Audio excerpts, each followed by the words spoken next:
Bonsoir à tous, bienvenue dans votre 7-8. Nous sommes le jeudi 6 mars et voici les titres. Elle l'a annoncé hier dans une vidéo publiée sur Facebook. La maire de Jouy-en-Josas, Marie-Hélène Aubert, démissionne. L'élu en poste depuis mars 2020 devrait être remplacé prochainement. On en parle dans cette édition. Après UVSQ-SAT et InspireSat-7, le Latmos s'apprête à mettre en orbite UVSQ-SAT-NG, son troisième nanosatellite. Il doit être lancé le 10 mars prochain depuis la Californie à bord d'une fusée Falcon 9 de SpaceX. Reportage dans ce journal. Et puis au Vésinet, la pâtisserie Michocomi Gâteau vous propose d'apprendre à réaliser les grands classiques de la pâtisserie française lors de cours de cuisine. Marine Bouvier, chef pâtissière, nous a accueillis dans son atelier pour y assister.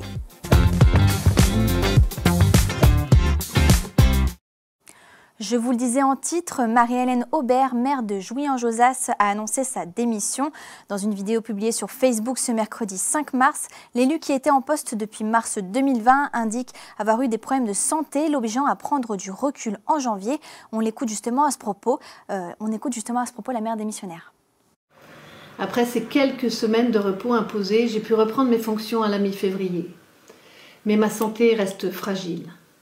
Le stress de la fonction de maire et toutes les énormes responsabilités qui y sont liées, tout cela a eu raison de ma santé physique et mentale.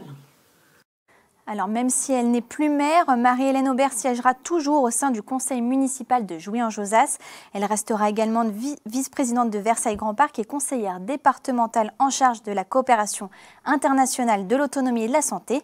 Pour la remplacer, un nouveau maire devrait être élu le 12 mars à l'occasion d'un conseil municipal exceptionnel. Après UVSQ-SAT et InspireSat-7, le Latmos s'apprête à mettre en orbite son troisième nanosatellite, UVSQ-SAT-NG. Il doit être lancé le 10 mars prochain depuis une base militaire en Californie à bord d'une fusée Falcon 9 de SpaceX, conçue dans les locaux de l'OVSQ à Guyancourt. Il sera dédié à l'étude du bilan radiatif de la Terre. Un reportage de Grégory Canalet et Patrick Jacques de Dixmude. Il va observer la Terre et son climat à 600 km d'altitude. Voici UVSQ-SAT-NG, le troisième nanosatellite conçu par les équipes du Latmos, le laboratoire Atmosphère Observation Spatiale. Ce nouveau satellite déjà est plus gros. Donc qui dit plus gros, pour nous plus résolu, plus précis. Donc on s'attend à avoir des mesures plus précises. Et ensuite, on est en train de tester un nouvel instrument pour pouvoir faire des détections des gaz à effet de serre. Donc je m'intéresse au suivi du CO2, au suivi du méthane. Et on aimerait bien détecter les puits et les sources de gaz à effet de serre. UVSQ-SAT-NG sera piloté directement depuis ce centre de contrôle installé au sein de l'observatoire de Versailles-Saint-Quentin en Yvelines à Guyancourt. Et les données seront reçues et analysées sur place grâce à cette antenne nommée Sarah. Vous prenez à un moment un satellite de ce type, il va y avoir un patch, ici une antenne qui va permettre à un moment de récupérer les données. Donc le satellite fait ses observations, va pivoter vers l'antenne que vous avez vue, et ensuite on va envoyer les données à partir de l'antenne du satellite vers la grosse antenne d'observation au sol, et c'est comme cela qu'on va récupérer toutes les données scientifiques. Après un premier report, le lancement du satellite est prévu le 10 mars depuis la base militaire de Vandenberg en Californie, à bord d'une fusée Falcon 9 de SpaceX. C'est très stressant un lancement, parce que la date peut toujours glisser. Donc tant qu'on n'a pas le créneau de tir accepté, on n'a pas de confirmation. Une fois que le créneau de tir va être accepté et validé, ça veut dire qu'on a un go for launch, ça veut dire OK pour le lancement. Et après, le paramètre qui va créer du retard dans le lancement, ce sont les conditions météo. Si les conditions météo sont très mauvaises, le lancement est reporté. L'UVSQ-SAT-NG rejoindra en orbite les deux autres satellites du Latmos lancés en 2021 et 2023. L'observation devrait durer au moins 4 ans.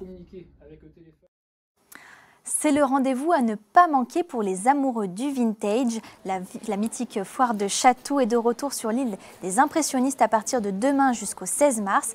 Il y aura des meubles d'époque, des bijoux anciens ou encore des œuvres d'art. Au total, plus de 300 exposants seront présents pour présenter leur sélection d'objets anciens. La foire ouvre de 10h à 19h et comptez 10 € l'entrée.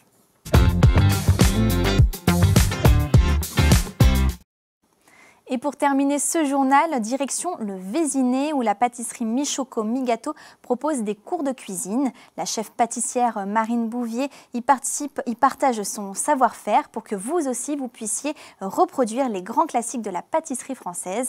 Il y a quelques semaines, nous avons pu assister à un de ces cours. Aujourd'hui, c'est le 16e cours de ce groupe-là et on va faire un entremets aux fruits exotiques. Chez Michoco Mi-Gâteaux, on n'achète pas que des pâtisseries, on apprend aussi à les faire. Depuis maintenant 8 ans, Marine Bouvier propose des cours de cuisine dans son atelier au Vésinet. Ce jour-là, elle accueillait un groupe de collégiens pour 3 heures. Donc, vous allez voir, on va avoir à la base, on va avoir besoin de 2 cercles aujourd'hui en matériel spécifique. Donc à chaque fois, comment ça se passe dans les cours, moi je montre l'étape et ensuite c'est à eux de le faire. Tout a commencé en novembre 2016, lorsque Marine Bouvier a fondé Michoco Mi-Gâteaux. L'objectif de la chef pâtissière était de partager son savoir-faire. Partager tout ça de notre métier, je trouve ça sympa aussi. Et puis on aborde plein de sujets, d'où viennent les fruits, les saisons, ce qui est tendance. On a parlé de leur stage de 3e, dans ce qu'ils ont fait, ce qui les intéresse. Ça change du quotidien et puis on partage des moments avec des gens qui aiment bien faire des gâteaux comme nous.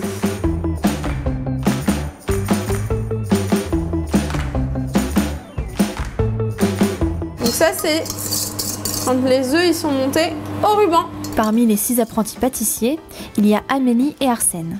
Tous les deux participent aux ateliers depuis 2 ans, une manière pour eux d'approfondir leurs connaissances. J'aimais bien faire des gâteaux et j'aime bien apprendre de nouvelles techniques pour les faire. Comme ça après j'ai les recettes pour les refaire à la maison. J'aime beaucoup faire de la pâtisserie et j'aime bien et j'aimerais aussi découvrir des différentes choses de la pâtisserie. À la fin de chaque cours, les élèves repartent avec leur pâtisserie, comptée à partir de 90 € le cours de cuisine.